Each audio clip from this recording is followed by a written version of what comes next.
الحمد لله رب العالمين والصلاة والسلام على أشرف الأنبياء والمرسلين وعلى آله وصحبه أجمعين أما بعد. أعوذ بالله من الشيطان الرجيم. بسم الله الرحمن الرحيم.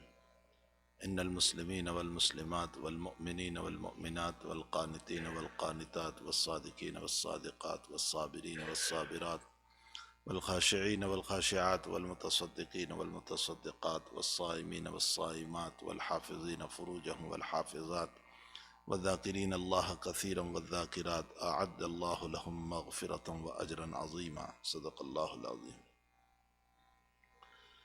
بزرگان محترم، قرآن کریم کا ہمیشہ ایک اسلوب رہا ہے، ایک طریقہ رہا ہے کہ وہ ہمیشہ مردوں پر گفتگو کرتا ہے اور عورتوں کو اس کے اندر داخل کرتا ہے. نماز کے مسئلے میں آپ نے کہیں یہ نہیں پڑھا کہ صراحتاً اللہ تعالیٰ نے عورتوں کو خطاب کیا ہو. ہمیشہ مردوں کو خطاب کیا، اقیم الصلاۃ، اور اس کے اندر عورتیں بھی آ گئی. تو ہمیشہ قرآن کا ایک اسلوب، ایک طریقہ یہ رہا کہ مردوں کو خطاب کر کے ساتھ میں عورتوں کو بھی لے لیتا ہے، اس لیے کہ مرد کو اللہ تعالیٰ نے جو ایک مقام دیا ہے، اس مقام کی وجہ سے اصل خطاب مرد کو ہوتا ہے، اس کے ضمن میں عورتیں بھی ہوتی ہیں. پھر مسائل کے اعتبار سے مرد و عورت میں کوئی خاص فرق نہیں ہوتا ہے. جو نماز مرد کو پڑھنا ہے وہ نماز عورت کو بھی پڑھنا ہے، مرد پر فرض ہے، عورت پر بھی فرض ہے. جو روزہ مرد کو رکھنا ہے وہ عورت کو بھی رکھنا ہے.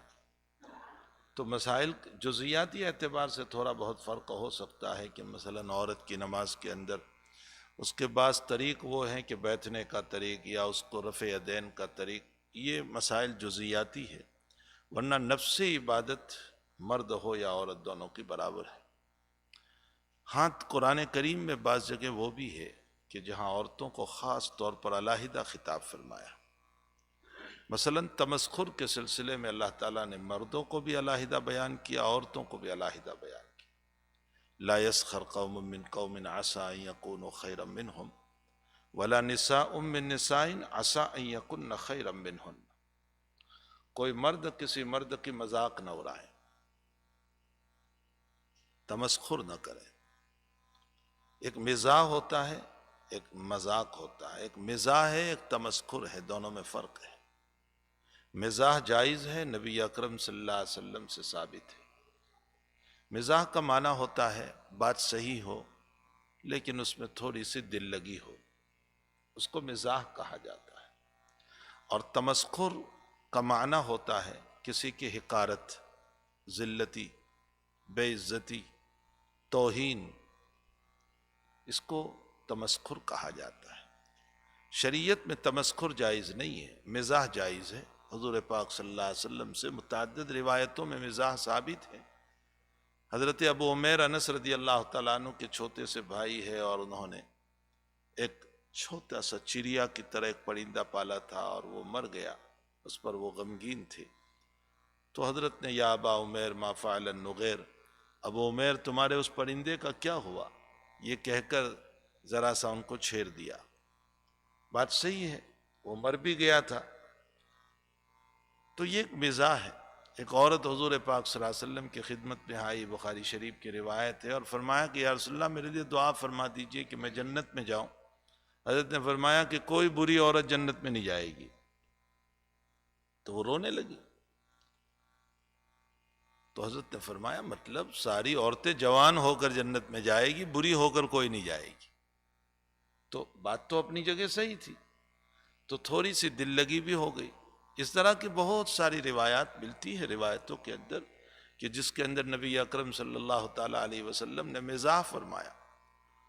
حضرت عائشہ رضی اللہ تعالیٰ عنہا کو ایک مرتبہ، کنز العمال کی روایت ہے کہ نبی اکرم صلی اللہ علیہ وسلم نے ہاتھ میں ذرا سا کوئی چیز تھی لکڑی کی طرح معمولی سی، وہ یوں ماری. تو حضرت عائشہ رضی اللہ تعالیٰ عنہ کے پاؤں پر ذرا سی لگی، اس سے کوئی چوٹ ووت مقصود نہیں تھی، ویسے ہی. تو حضرت عائشہ نے مسکراتے ہوئے فرمایا کہ کیا انتقام جائز ہے یا رسول اللہ، بدلہ لینا جائز ہے؟ تو حضرت نے ہنستے ہوئے فرمایا انتقام جائز ہے جب سے یہ ایمرجنسی نہ ہو. یہ میں حدیث کا ترجمہ کر رہا ہوں. مطلب یہ ہے کہ ایسے ہی بلا بلا ارادے کے کسی کو مار دیا ہو تو اس میں انتقام نہیں، لیکن بال ارادہ مارا ہو تو اس صورت میں انتقام جائز ہے۔ اور پھر حضرت نے فرمایا جزاء سیئۃ سیئۃ بمثلھا، اور اس پر حضرت عائشہ بھی ہنسنے لگی اور نبی اکرم صلی اللہ علیہ وسلم بھی ہنسنے لگے۔ یہ سب مزاحی باتیں ہوا کرتی ہیں کہ انسان اپنی بیوی کے ساتھ، اپنے بچوں کے ساتھ اور اپنے دوست و احباب کے ساتھ تھوڑا سا مزاحی معاملہ کر لیں۔ حضرت سفیان ثوری رحمۃ اللہ علیہ کے باب میں لکھا ہے کہ ان سے کسی نے سوال فرمایا کہ فلاں صاحب کا کیا مسئلہ ہوا؟ فرمایا وہ تو کل رات موت ہو گئی، وہ کل رات مر گئے تھے۔ تو سائل نے کہا کہ حضرت فجر کی نماز میں تو میں نے ان کو دیکھا۔ تو فرمایا کہ تم نے میری بات نہیں سمجھی، جب انسان رات میں سوتا ہے تو اموت واحیا، وہ موت ہی کے منہ میں جا رہا ہے، اس اعتبار سے میں نے کہا تھا کہ اس کی موت ہو گئی۔ یہ ایک مزاحی بات ہو گئی تھی جو حضرت سفیان ثوری رحمۃ اللہ علیہ نے فرمائی، حالانکہ ایک طرف سفیان ثوری رحمۃ اللہ علیہ رات بھر رونے والے تھے، لیکن دوسری طرف مزاح بھی معلوم ہو رہا ہے۔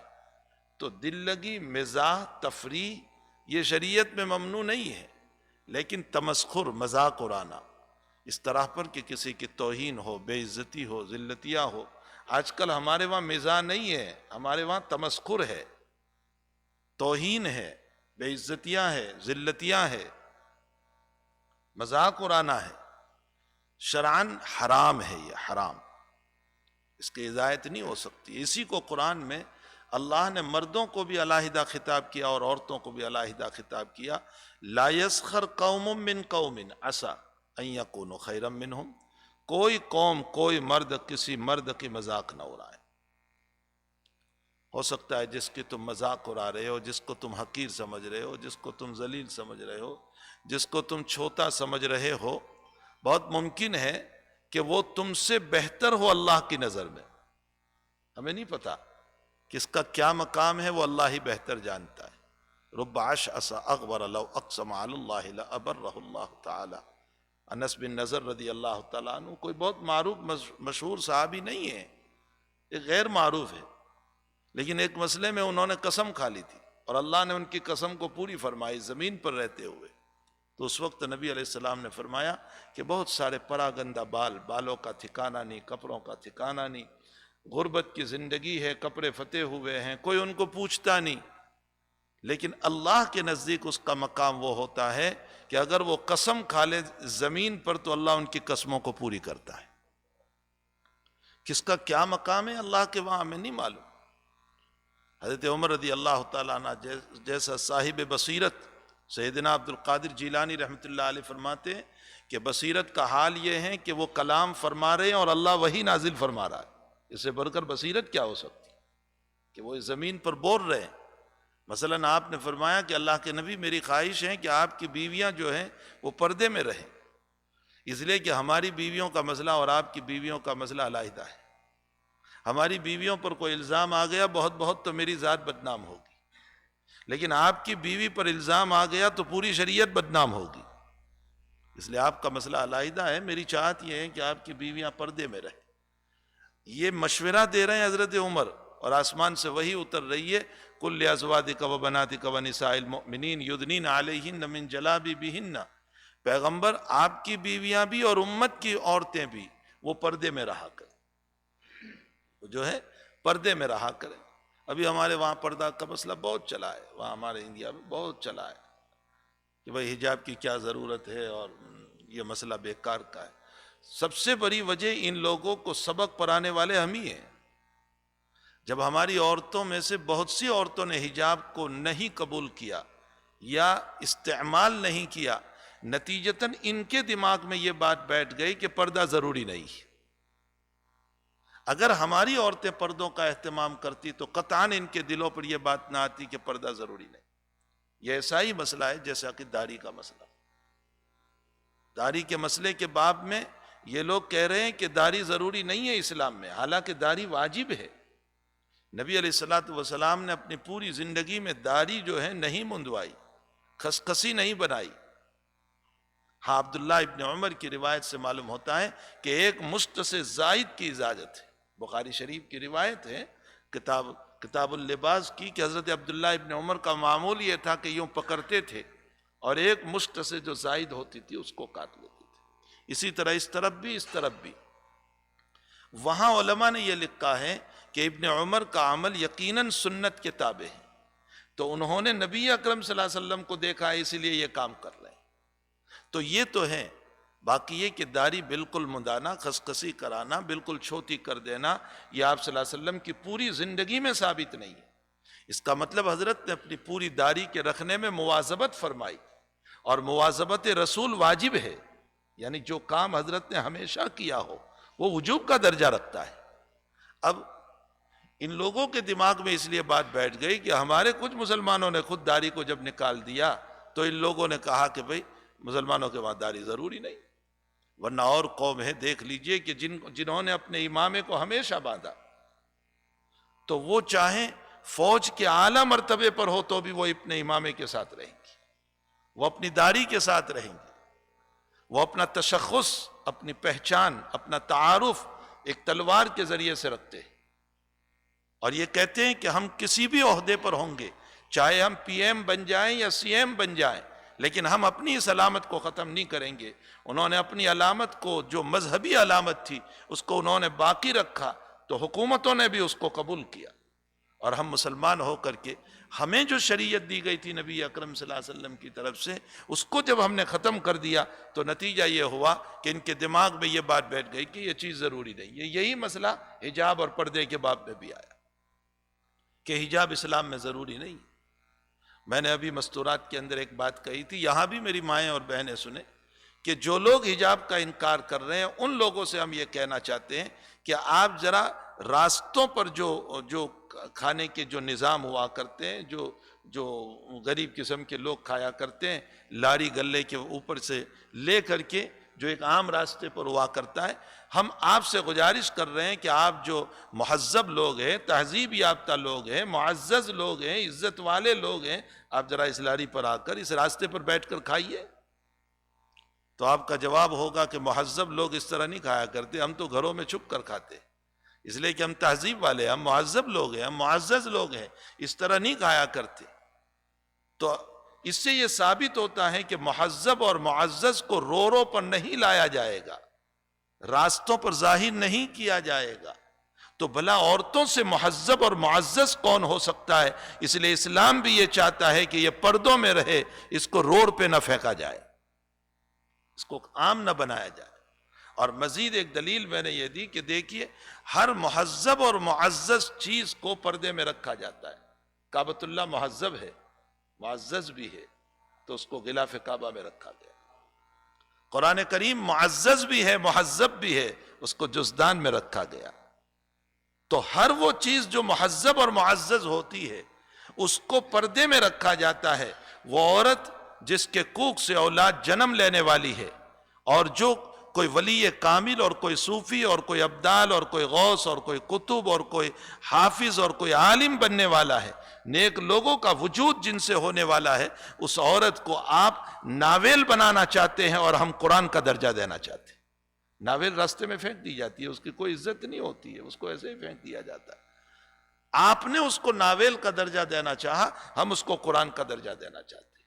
تو بہرحال کہنے کا مطلب یہ ہے کہ عورتوں کے لیے پردہ یہ اس کی شرافت ہے، یہ اس کی عزت ہے. اس کے اندر شریعت نے اس کے لیے قید نہیں ہے، اس کے لیے احترام ہے، اس کی عزت کو اس میں پامال رکھا، اس کی عزت کو اس میں باقی رکھا ہے، اس کا احترام کیا گیا ہے.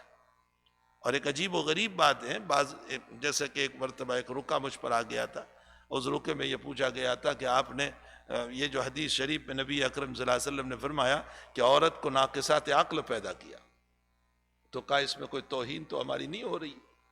میں نے کہا توہین اس میں کیا ہو سکتی ہے؟ حقیقت یہ ہے کہ مردوں کو اگر عقل کامل دی گئی تو عورتوں کو جذبات کامل دیے گئے. دو چیزیں ہیں، ایک عقل ہے اور ایک جذبات ہے. مردوں کو عقل دی گئی جو کامل ہے، تو عورتوں کو جذبات دیے گئے کامل. اور عورتوں کو جذبات اس لیے کامل دیے گئے ہیں کہ اصل میں قربانی کے لیے جذبات کی ضرورت ہوتی ہے، عقل کی ضرورت نہیں ہوتی. یہ مسئلہ خوب یاد رکھیں، قربانیوں کے لیے عقل کی ضرورت نہیں ہے، وہاں جذبات کی ضرورت ہے. علامہ اقبال رحمۃ اللہ علیہ فرماتے ہیں بے خرد کود پڑا آتش نمرود میں عشق، بے خرد کود پڑا آتش نمرود میں عشق. فرمایا وہ عشق ہی تھا، وہ جذبہ ہی تھا کہ ابراہیم آتش نمرود میں کود پڑے اور عقل والے سوچتے رہیں کہ کودے یا نہ کودے، کودے یا نہ کودے. اہل عقل سوچتے ہیں، وہاں جذبات قربانی پر آ جاتے ہیں. اللہ تعالیٰ نے عورتوں کو جذبات اس لیے دیے ہیں کہ ان کو قربانیاں دینی ہے، شوہر کے لیے، اولاد کے لیے، اور ان قربانیوں کے لیے عقل کی ضرورت نہیں، جذبات کی ضرورت ہے. معلوم ہوتا ہے مرد کو کمال عقل میں ہے تو عورت کو کمال جذبات میں ہے. تو دونوں کو اللہ تعالیٰ نے اپنی جگہ ایک مقام دیا ہے. اس لیے عورت کی کوئی توہین شریعت مطہرہ نے نہیں فرمائی. تعالیٰ جل شانہ نے اور نبی اکرم صلی اللہ علیہ وسلم نے عورت کی بلکہ عورت کا ایک مقام دیا. اور حقیقت یہ ہے کہ عورت جب کمپیر کرے اپنی زندگی کو اس زندگی کے ساتھ جو حضور پاک صلی اللہ علیہ وسلم کی آمد سے پہلے کی جو زندگی تھی، اس زندگی سے اگر کمپیر کرے اپنی زندگی کو، تو خدا پاک کی قسم عورت کی زبان شکر سے لبریز ہو جائے گی. لیکن چونکہ عورت اپنی اس پچھلی تاریخ کو نہیں پڑھ رہی ہے، جو یونان کی تاریخ ہے، جو ایران کی تاریخ ہے، جو رومن امپائر کی تاریخ ہے، جو ایشیا کی تاریخ ہے، جس کے اندر عورتوں کے ساتھ کیا کیا جاتا تھا، کیسے ان کو کھلوار بنایا گیا تھا، کیسے ان کا مذاق اڑایا جاتا تھا، کس طرح سے ان کے حالات تھے. ان کو ایک باندی بنایا گیا، ان کو ایک لوندی بنایا گیا، اس کو مارکیٹ میں بیچا گیا، اس کو زندہ دفن. آپ عرب کی کلچر میں چلے جائیں، حضور پاک صلی اللہ علیہ وسلم کی آمد سے پہلے تو عورت کو زندہ دفن کر دیا جاتا تھا. لڑکی کا وجود یہ خود اپنے لیے باعث عار سمجھا جاتا تھا. لڑکی کی پیدائش خود باعث عار تھی، باعث حیا تھی. وہ یہ چاہتے ہی نہیں تھی کہ ہمارے گھر میں لڑکی رہے، تو لڑکیوں کو زندہ دفن کر دیا کرتے. یونان کی تہذیب کا حال یہ تھا کہ جو اپنے آپ کو کلچر اور نہ معلوم کس کس کے وہ دل دادا کہتے ہیں، وہاں کا حال یہ تھا کہ عورت کو ایک جانور سے بدتر سمجھا جاتا تھا. اس کے پاس وہ کام لیا جاتا تھا جو انتہائی درجہ. آپ چلے جائیں یونان اور ایران کی تہذیب میں تو پرانی تہذیب میں آپ کو ملے گا کہ جس وقت عورت اپنے مخصوص ایام میں ہوا کرتی تھی، اس کو ایک چھوٹے سے کمرے میں بند کر دیا جاتا تھا. ان اسٹائل جو ایک عیسائی مورخ گزرا ہے، میں نے اس کی انگلش کتاب کو نہیں پڑھی، البتہ اس کی کتاب عربی میں ہو کر کے جب آئی تو میں نے اس میں وومن کے حالات قبل نزول محمد صلی اللہ علیہ وسلم جو لکھے، اس میں اس نے لکھا ہے کہ یونان اور ایران کا حال یہ تھا کہ مخصوص ایام جب ہوا کرتے تھے مہینے کے، جو ایام حیض کہے جاتے ہیں، تو ایک چھوٹے سے کمرے میں اس کو بند کر دیا جاتا تھا. اور جیسے ایک جانور کو ہم کھانا پھینک دیا کرتے ہیں، اسی طرح عورت کو کھانا ڈالا جاتا تھا. اتنی بدترین تہذیب کے ساتھ عورت کو رکھا گیا، اتنی بدترین تہذیب. ایشیا کا حال یہ تھا کہ اگر شوہر کی موت ہوتی تھی تو عورت کو زندہ جلایا جاتا تھا، ساتھ میں باندھ کر. ایشیا کی جو ہے کلچر میں اور ان کی زبان میں اس کو ستی کرنا کہا جاتا تھا. ستی یہ سنسکرت لفظ ہے، ستی کرنا کہا جاتا تھا. اور جب ان سے پوچھا جاتا تھا چلو برا مرد مر گیا اور بری عورت کا، حالانکہ بری عورت بھی ایک جان رکھتی ہے، لیکن جوان مرد مرتا تھا اور جوان عورت کو جب جلایا جاتا تھا. اور جب ان سے پوچھا جاتا تھا کہ تم ایسا کیوں کر رہے ہیں، تو دلیل ان کی یہ ہوتی تھی، جو بالکل بودھی دلیل، کمزور دلیل، جس کو دلیل نہیں کہا جا سکتا، جس کا کوئی وجود نہیں ہو سکتا، وہ دلیل یہ دیتے تھے کہ یہ عورت جو ہے اس کی محبت میں فریفتہ ہے، دیوانی ہے، عاشق ہے اپنی شوہر کی محبت میں، اس لیے وہ اب رہ نہیں سکتی ہے، اب جی نہیں سکتی ہے اس کے بغیر، اس کی محبت کے بغیر، اس لیے اس کو ہم جلا دیتے ہیں. اور یہ خود ہی پسند کر رہی ہے جلنا. وہ یہ دلیل دیا کرتے تھے. یہ دلیل اس لیے کمزور ہے، اس لیے بودھی ہے کہ اگر محبت ہی کی بنیاد پر اس مرد کی، اس شوہر کے ساتھ عورت کو جلا دیا جاتا ہے، تو کوئی ایک مثال تو ایسی بتاؤ کہ جس میں عورت مری ہو اور اس کے ساتھ اس کے شوہر کو جلایا گیا ہو. محبت تو دونوں طرف سے ہوا کرتی، صرف مرد ہی کی محبت میں عورت کو جلا دینا. میاں بیوی ہے دونوں، تو جب عورت مرتی ہے تو کیوں شوہر کو ساتھ میں زندہ نہیں جلاتے تھے؟ معلوم ہوتا ہے کہ یہ حقیقت نہیں ہے. حقیقت یہ ہے کہ عورت کو دنیا سے ختم کرنا مقصود. یہ کلچر تھا, یہ تاریخ ہے عورتوں کی جو قبل نزول نبی اکرم صلی اللہ تعالی علیہ وسلم یہ ان کو زندگی دی گئی تھی. حضور پاک صلی اللہ علیہ وسلم آئے اور آپ نے عورتوں کو, وومن کو جو مقام دیا, جو عزت دی. کیسی کیسی روایت, آپ روایتوں میں پڑھیں. ام سلمہ رضی اللہ تعالیٰ عنہ بخاری شریف میں ہے, رات میں حضور پاک صلی اللہ علیہ وسلم کے ساتھ ایک ہی لحاف اوڑھ کر سوئے ہیں اور اچانک آہستہ سے ہتنے لگی. حضرت سمجھ گئے, حضرت نے فرمایا نفس تھی, حیض آ گیا؟ فرمایا جی یا رسول اللہ. فرمایا کپڑے بدل لو, ساتھ میں میری اسی کمبل میں آ جاؤ. روایتوں میں ہے کہ حضرت عائشہ رضی اللہ تعالیٰ عنہ ایام حیض میں ہے, ساتھ میں کھانا کھا رہی ہے اور ہاتھ میں ہڈی لے کر گوشت کھا رہی ہے. فرمایا میرے لیے بھی تھوڑا بچا. حضرت نے فرمایا, اور پھر فرمایا عائشہ تیرا منہ کہاں لگا ہے؟ جہاں سے عائشہ کا منہ لگا وہاں سب سے پہلے نبی نے اپنا منہ لگایا. پیالے میں پانی پی رہی ہے حضرت عائشہ رضی اللہ تعالیٰ عنہ. فرمایا میرے لیے بھی بچا لے. اور جہاں حضرت عائشہ کا منہ لگا وہاں نبی اکرم صلی اللہ علیہ وسلم نے جو ہے منہ لگا کر کے پانی پیا. آپ نے عورت کو جو مقام دیا, آپ نے عورت کو جو عزت دی ہے, خدا پاک کی قسم دنیا کا کوئی مذہب وہ عزت نہیں دے سکتا ہے. آپ سارے مذاہب کا مطالعہ کر لیں, آپ عیسائیت کو پڑھ لیں, آپ یہودیت کو پڑھ لیں, یا آپ کو جو نظر آ رہا ہے کہ عیسائیت مذہب کے اندر عورت کی طرف بہت زیادہ جو ہے میلان ہے, یہ حقیقت میں عزت نہیں ہے. حقیقت تو یہ ہے کہ ایک مرد کے برابر اس کو قرار دے کر کے اس کو روڈ پہ لے آنا اور اس کا فضیحت کرنا, اس کی بے عزتی کرنا, اس کی ذلتیاں کرنا اور اس کی تصویروں پر پیسوں کا کمانا, یہ کوئی عزت کا مسئلہ نہیں ہوا. شریعت مطہرہ تو ہماری کتنی پاکیزہ ہے. میں کچھ لطائف آپ کو بتاؤں. شریعت مطہرہ تو اتنی پاکیزہ ہے کہ قرآن کریم میں حق تعالیٰ جل شانہ و عم نوالہ نے بہت ساری عورتوں کا تذکرہ فرمایا, لیکن ان عورتوں کا نام کبھی نہیں لیا سوائے ایک عورت مریم. کسی عورت کا نام نہیں لیا. امرات نوح تو کہا, امرات لوط تو کہا, امرات فرعون تو کہا, امرات عزیز مصر تو کہا. عزیز مصر کی بیوی, لوط کی بیوی, نوح کی بیوی, فرعون کی بیوی. تو کیا اللہ کو نام کا پتہ نہیں تھا کہ فرعون کی بیوی کا نام آسیہ ہے, عزیز مصر کی بیوی کا نام زلیخا ہے؟ کیا یہ ناموں کا پتہ نہیں تھا؟ پھر تعالیٰ نے کیوں نام نہیں لیا؟ مفسرین فرماتے ہیں کہ رب کریم نے قرآن کریم کے پڑھنے والوں کو تعلیم دی کہ بلا ضرورت کے اپنی عورتوں کے نام کو بھی باہر نہ لایا جائے, اس لیے کہ خواہش پرست لوگ جو ہیں وہ کبھی ناموں سے بھی لذت لیتے ہیں. اب دیکھیں کتنا گہرا نقطہ ہے. بعض لوگ جو ہوتے ہیں وہ ناموں سے بھی لذت لیتے ہیں, بعض لوگ باتوں سے بھی لذت لیتے ہیں, بعض لوگ فون پر بات کرتے ہوئے لذت اٹھاتے ہیں, اس کی نرم و نازک زبان کے ذریعے سے لذت اٹھاتے ہیں. اس لیے قرآن کریم نے اشارہ فرمایا کہ اپنی عورتوں کا نام, اپنی بیٹیوں کا نام بلا ضرورت کے کسی کے سامنے نہ لیا جائے. ہاں یہ اور بات ہے کہ جو ہیں جہاں ضرورت پڑ جائے.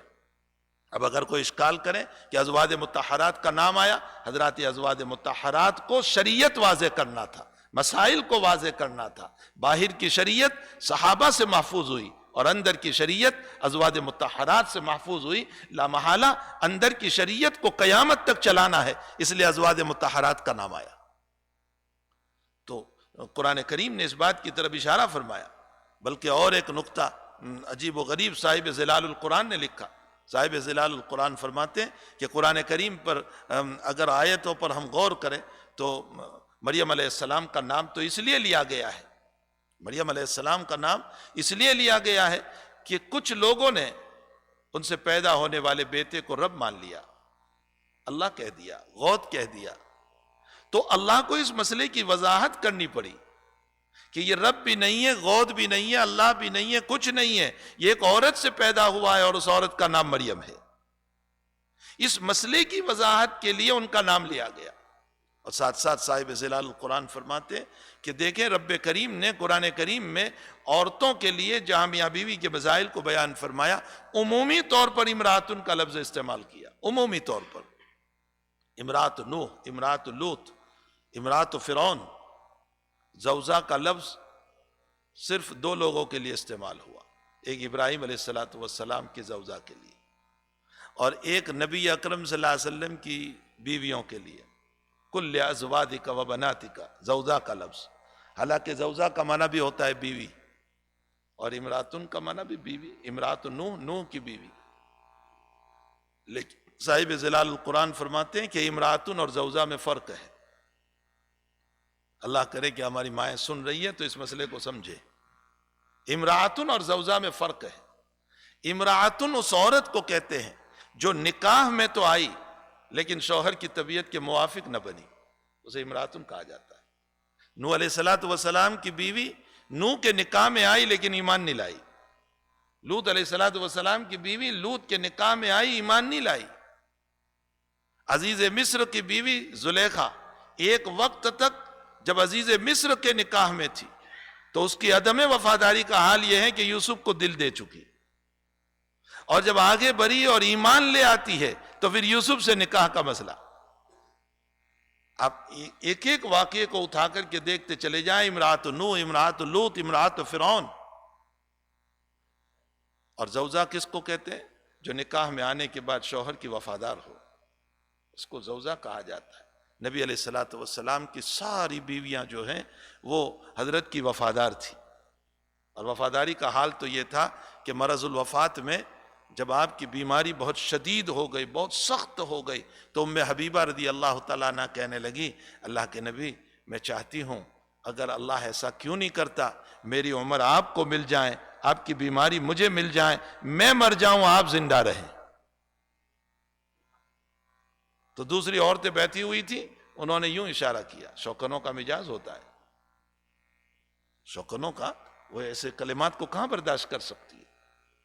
تو ذرا سا اشارہ کیا کہ ہاں بہت بڑی جو ہے باتیں کرنے والی آ گئی. تو حضرت نے فرمایا کہ ام حبیبہ اپنی بات میں سچی ہے، یعنی واقعتاً یہ دل سے کہہ رہی ہے کہ اگر ایسا ہو سکتا ہے تو رب کریم میری عمر ان کو دے دے، نبی اکرم صلی اللہ علیہ وسلم کو ان کا مرض مجھے مل جائے، میں دنیا سے رخصت ہو جاؤں. بھلا کوئی عورت آج بول کر کے تو دیکھے.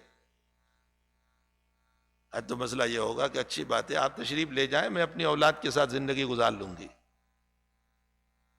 بہت مشکل ہے یہ کلمہ. میں آپ کو وفاداری بتا رہا ہوں کہ نبی اکرم صلی اللہ علیہ وسلم کے ساتھ آپ کی بیویوں کی وفاداری، حضرت سارہ علیہ السلام کی وفاداری، حضرت ابراہیم خلیل اللہ علیہ السلام کے ساتھ وہ وفاداری کا عالم کہ قیامت تک قرآن میں ان کا تذکرہ ان کی وفاداریوں کا.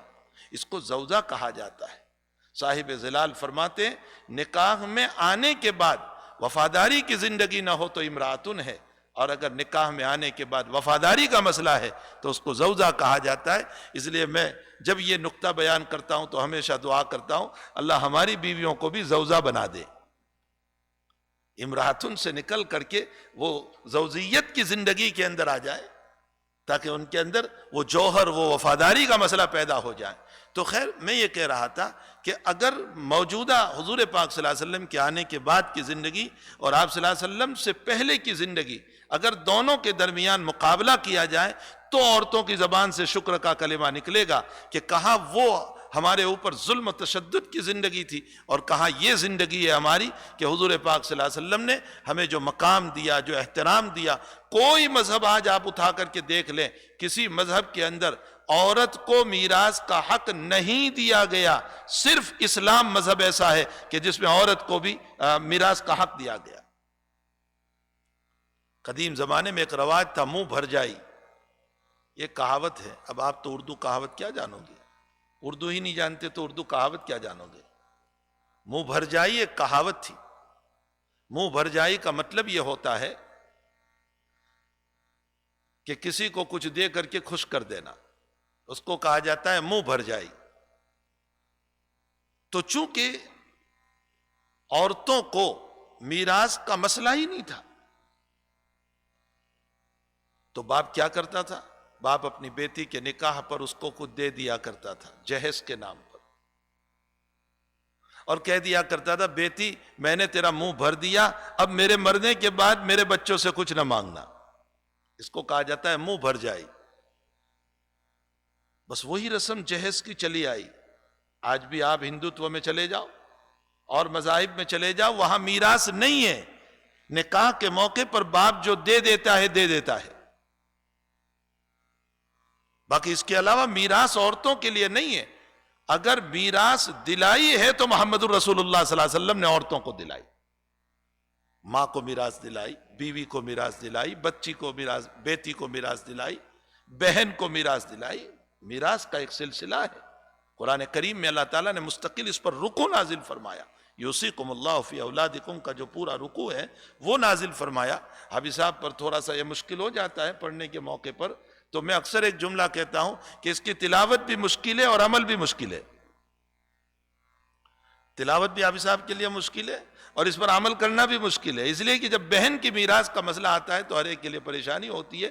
بھائی کی میراث کا مسئلہ آتا ہے تو بڑے حاجی قاضی صاحب ہیں، صف اول کے ہیں، تہجد گزار ہیں، سب کچھ ہے، لیکن میراث کے باب میں بہت پیچھے ہیں اور حق العبد کو دبائے ہوئے۔ یہ ایک حق العبد ہے جو حق العبد کو دبائے ہوئے ہیں، اور صرف یہی نہیں کہ دوسروں کا پیسہ لے لیا اسی پر ہمیں مقبول نمازیں دینی پڑے گی، اپنے بھائی کی میراث کا حق دبایا ہے اس پر بھی دینا پڑے گا، یہ بھی اس کے اندر ہے۔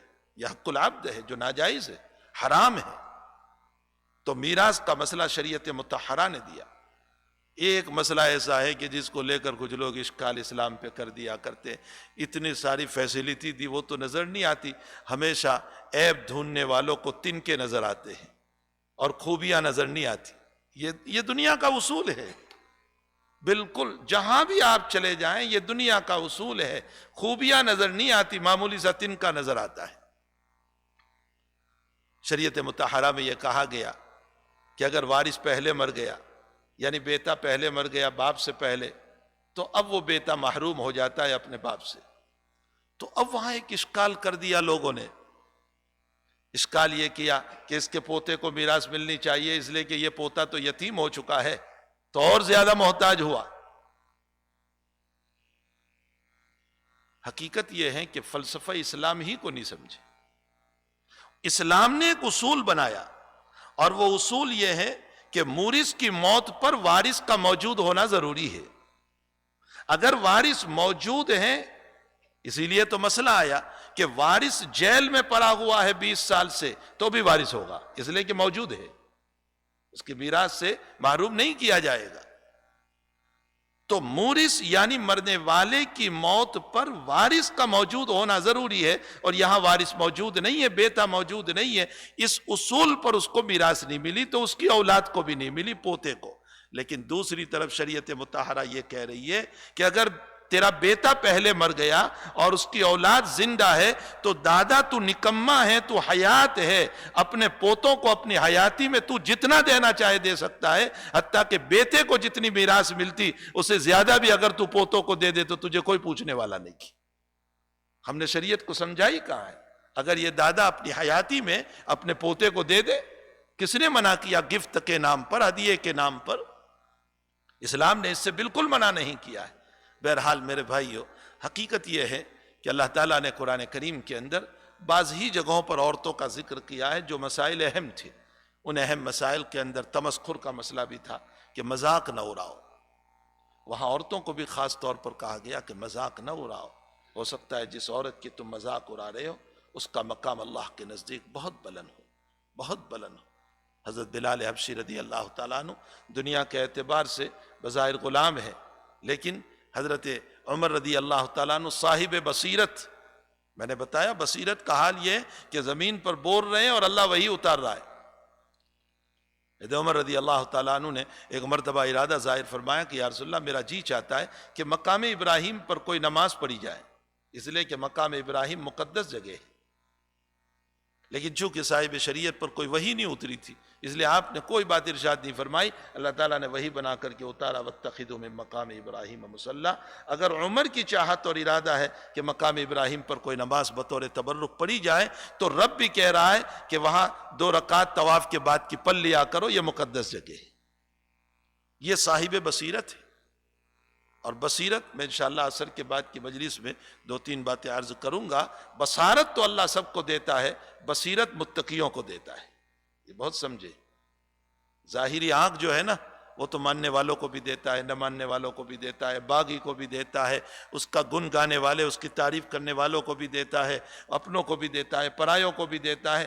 ظاہری آنکھ اللہ سب کو دیتا ہے، لیکن دل کی آنکھیں مومنوں کو دیتا ہے، یہ ہر ایک کو نہیں دیتا۔ اللہ دل کی آنکھیں ہمیں نصیب فرما دے، ہمیں اس کی ضرورت ہے۔ تو حضرت عمر رضی اللہ تعالیٰ عنہ صاحب بصیرت ہے، اور ان کا جملہ ہے ابو بکر صدیق رضی اللہ تعالیٰ عنہ کے باب میں کہ ابو بکر سیدنا، ابو بکر ہمارے سردار ہیں۔ اور پھر آگے بلال کے باب میں کیا فرمایا؟ وَأَعْتَقَ سَيِّدَنَا، اور فرمایا ہمارے سردار کو آزاد کیا، یعنی بلال کو بھی سردار کہا، بلال کو سردار فرمایا۔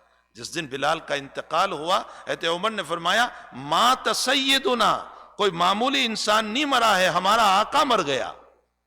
حضرت بلال کے باب میں فرمایا وہ غلام تھے، کالے کلوتے تھے، حبشہ کے تھے، گھنگریالے بال والے تھے، کوئی کپڑے بھی ٹھیک کے نہیں تھے، لیکن عمر جیسی شخصیت صاحب بصیرت ان کو اپنا سردار کہہ رہا ہے۔ معلوم ہوتا ہے ان اکرمکم عند اللہ اتقاکم، اللہ کے نزدیک مکرم وہ ہوتا ہے جو صاحب تقوی ہوا کرتا ہے۔ رب کریم کے وہاں تو فیصلے تقوی ہی پر ہوتے، اس لیے ہمیں چاہیے کہ مرد کو بھی چاہیے کہ کسی کی مذاق نہ اڑائے، عورتوں کو بھی چاہیے کہ کسی کی مذاق نہ اڑائے، کسی عورت کسی مرد کی، اس کا مقام جو اللہ تعالیٰ کے وہاں ہوا کرتا ہے ہمیں نہیں معلوم کہ اس کا کیا مقام ہے اللہ تعالیٰ کے وہاں۔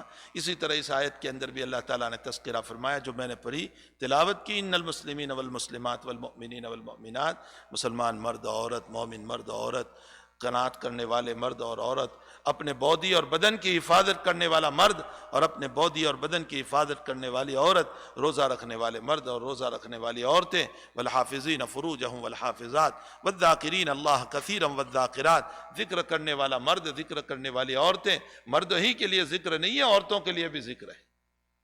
اسی لیے علماء نے لکھا ہے کہ جو تکبیر تشریق ہے نا عید الاضحیٰ کے موقع پر جو پڑھی جاتی ہے، مردوں کو تو کہا گیا کہ فرض نمازوں کے بعد مسجد میں پڑھنا تمہارے لیے واجب ہے اور بالصوت پڑھا جائے گا، زور سے، اور عورتوں کو کہا کہ آہستہ۔ یہ عورتوں کو آہستہ وہاں پڑھنا ہے جہاں مرد ہو، ورنہ عورت اپنے گھر میں پڑھ رہی ہے تو عورت بھی زور سے پڑھے گی، اس لیے کہ وہاں اس کی آواز سطر نہیں بنے گی۔ یہ مسئلہ سمجھے، اگر عورت اپنے گھر میں ہے، اکیلی ہے یا محرم ہے، اپنا بھائی ہے، اپنا بیٹا ہے، اپنا شوہر ہے، اپنا باپ ہے، تو اس صورت میں اس کو آہستہ نہیں پڑھنا ہے، اس کو اپنے گھر میں زور سے پڑھنا ہے۔ تو حقیقت یہ ہے کہ والذاکرین اللہ کثیرا والذاکرات، ذکر کرنے والا مرد، ذکر کرنے والی عورتیں، مردوں کو بھی ذکر کرنا ہے اللہ کا، عورتوں کو بھی ذکر کرنا ہے۔ یہ نہیں ہے کہ مرد ہی اللہ اللہ کرے گا اور لا الہ الا اللہ کا ورد کرے گا، عورتیں بھی کرے گی، عورتوں کے اوپر بھی ذکر ہے۔ ہمارے بزرگوں سے جب کوئی بیعت ہوا کرتی تھی عورتیں، تو عورتوں کو بھی ذکر دیا جاتا تھا، لیکن یہ کہا جاتا تھا اپنے گھر میں ہو تو ذرا سی آواز، وہ ذرا سی آواز بھی بلند تاکہ دل لگے، دل لگانے کے لیے، ورنہ تو فرمایا اور لوگ ہو تو پھر آہستہ آہستہ تم اپنے ذکر کو کر لینا۔ تو مرد پر بھی ذکر ہے، عورتوں پر بھی، والذاکرین اللہ کثیرا، نماز ذکر ہے، تلاوت ذکر ہے، ذکر و تسبیح ذکر ہے، مردوں کو بھی کرنا ہے، عورتوں کو بھی، والذاکرین اللہ کثیرا والذاکرات۔ یہ تمام اعمال والے مرد اور یہ تمام اعمال والی عورتیں جو ہے نا، اعد اللہ لہم مغفرہ، اللہ نے ان کے لیے مغفرت کو تیار کر رکھا ہے۔ ایک ہے معافی، ایک ہے مغفرت۔ میں اس سے پہلے کسی مجلس میں بتا چکا ہوں، معافی کا مطلب تو یہ ہوتا ہے کہ اچھا چلو ہم نے معاف تو کر دیا لیکن 1-2 تھپڑ لگائیں گے، اس کو کہتے ہیں معافی، کہ ہم نے معاف تو کر دیا۔ یا جیسے کورٹ کا ایک اصول ہے، چلو میں تمہیں کورٹ کا اصول بتاؤں کہ ٹھیک ہے ہم نے تمہیں معاف کر دیا لیکن آج شام تک تمہیں کورٹ ہی میں رہنا پڑے گا، یہ بھی ایک سزا ہے کہ تم کو یہیں بیٹھنا پڑے گا شام تک۔ تو معاف تو ہو گئے لیکن کچھ نہ کچھ جو ہے ہلکی سی سزا، یہ ہے واعف عنا، اور وغفر لنا کہتے ہیں اے اللہ معافی کے ساتھ ہلکی سی سزا بھی تو ہمیں نہ دے، اس کو مغفرت کہا جاتا ہے۔ اسی لیے ہمارے پاس جو دعا کروائی گئی واعف عنا واغفر لنا، اے اللہ معاف بھی کر دے مغفرت بھی کر دے۔ دو لفظ لانے کی ضرورت کیا تھی؟ یہ مغفرت کا لفظ اسی لیے لائے ہیں کہ ہلکی سی سزا بھی ہمیں نہ دینا۔ لا يسمعون حسیسہا، ہمیں جہنم کی آواز بھی سنائی نہ دے، جانا تو بہت دور کی بات، لا يسمعون حسیسہا، ہمارے کان میں جہنم کی آواز بھی نہ پڑے۔ اور ورحمنا آگے کیوں لائے؟ رحم کا معنی ہوتا ہے عطائے نعمت، تو واعف عنا معاف کر دے، واغفر لنا ہلکی بھی سزا نہ دے، ورحمنا سزا دینا تو بہت دور کی بات، نعمتیں اور رحمت عطا فرما یعنی جنت عطا فرما۔ کتنی پیاری بات فرمائی اللہ تعالیٰ نے جو دعا ہم کو سکھائی، واعف عنا واغفر لنا وارحمنا اعد اللہ لہم مغفرہ، یہی معنی ہے ہم نے ان کے لیے مغفرت تیار کر رکھی ہے، یعنی ہم ان کے لیے بالکل سزا نہیں دیں گے، ہلکی سزا بھی نہیں دیں۔ اعد اللہ لہم مغفرہ واجرا عظیما، اور اجرا عظیما سے جنت کی طرف اشارہ کر دیا کہ صرف ہم معاف ہی نہیں کریں گے بلکہ اجر عظیم سے نوازیں گے۔ اللہ تعالیٰ مردوں کو بھی توفیق عطا فرمائے، عورتوں کو بھی توفیق عطا فرمائے کہ ہم اپنے اللہ کے نیک بندے بنے، مخلص بندیاں بننے کی کوشش کریں، اللہ کی رضا والے اعمال کرنے کی کوشش کریں۔ میں نے کل ایک حدیث، چونکہ عمومی طور پر عورتوں کا مزاج غیبتوں کا بہت ہوتا ہے، اور رمضان میں کچھ کام نہیں ہوتا ہے تو مرد اور عورتیں دونوں ہی مبتلا ہے۔ کچھ کام تو ہوتا نہیں ہے رمضان میں، کھانے کا مشغلہ ہو، فلاں کا مشغلہ ہو تو بھی کچھ باتیں کم ہو جاتی ہے، لیکن رمضان میں کوئی مشغلہ ہی نہیں ہے، اس لیے عورتوں کی غیبتیں بھی بڑھ جاتی ہیں، مردوں کی بھی بڑھ جاتی ہیں۔ اسی لیے میں نے کل ایک حدیث شریف پڑھی تھی، صاحب مشکات نے اس کو روایت کیا ہے، فرمایا من اغتیب عنده اخوه المسلم، کسی کے پاس اگر اس کے مسلمان بھائی کی غیبت کی جائے، وهو يقدر على نصره، اور سننے والا قادر ہے اس کو روکنے پر، جو غیبت کر رہا ہے نا اس کو روکنے پر قادر ہے، فینصرو، تو وہ مدد کرتا ہے۔ کیا مدد کر رہا ہے؟ بھائی چپ ہو جا، غیبت مت کر۔ تو جس کی، ہمارے حاجی صاحب رحمۃ اللہ علیہ کے سامنے کوئی کسی سے متعلق بات کرتا تھا، حاجی صاحب فوراً ایک جملہ فرماتے تھے، بھائی تو جو کہہ رہا ہے وہ غلط ہے، وہ تو بہت اچھا آدمی ہے، بس سارا مسئلہ ختم، وہ تو بہت اچھا آدمی ہے، فنصرہ، اس کی تم نے مدد کر دی۔ تو اللہ تعالیٰ کیا فرماتے ہیں؟ سنو، وعدہ سنو اللہ کا، صادق و مصدوق کی زبان پر، عورتیں بھی اس بات کو خوب سنیں، نصرہ اللہ تعالیٰ فی الدنیا والآخرہ، اللہ دنیا میں بھی اس کی مدد کرے گا، آخرت میں بھی اس کی مدد کرے گا۔ کیا مدد کرے گا؟ ملا علی قاری رحمۃ اللہ علیہ فرماتے ہیں کہ اللہ دنیا میں بھی اس کی ستاری فرمائیں گے روکنے والے کی، اور آخرت میں بھی ستاری فرما کر جنت عطا کریں گے۔ کتنی بڑی چیز۔ اور فرمایا من اغتیب عنده اخوه المسلم، کسی کے پاس اس کے مسلمان بھائی کی غیبت کی گئی، وهو يقدر على نصره، وہ قادر تھا، فلم ينصره، پھر بھی اس کی مدد نہیں کی، نہیں روکا، بلکہ روکنا تو کیا، میں نے رات کی مجلس میں کہا تھا، کبوتر کی طرح گوں گوں کرنے لگا۔ کبوتر گوں گوں کرتا ہے نا، بولتا ہے، گوں گوں کا مطلب کیا؟ ہاں ہاں ہاں صحیح ہے، آپ جو کہہ رہے ہیں صحیح ہے، مجھے تو پہلے ہی سے دعوت تھا، غیبت جب ہوتی ہے نا، مجھے تو پہلے ہی سے دعوت تھا اس سے متعلق۔ تو اب آگے حدیث شریف میں کیا فرمایا؟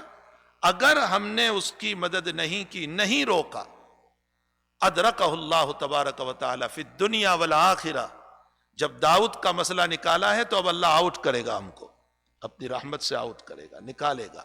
ملا علی قاری رحمۃ اللہ علیہ فرماتے ہیں ادرکہ اللہ، اللہ اس سے نمت لے گا۔ نمتنے کا معنی ملا علی قاری مرقات میں فرماتے ہیں اللہ دنیا میں بھی ذلیل کرے گا، عقبہ میں بھی ذلیل کرے گا۔ ہمیں چاہیے کہ غیبت سے خود بھی بچیں، دوسروں کو بھی روکیں، یہ ایک بدترین مرض ہے۔ اللہ تعالیٰ اس بیماری سے ہم سب کی حفاظت فرمائے۔ وصلی اللہ علی النبی الکریم۔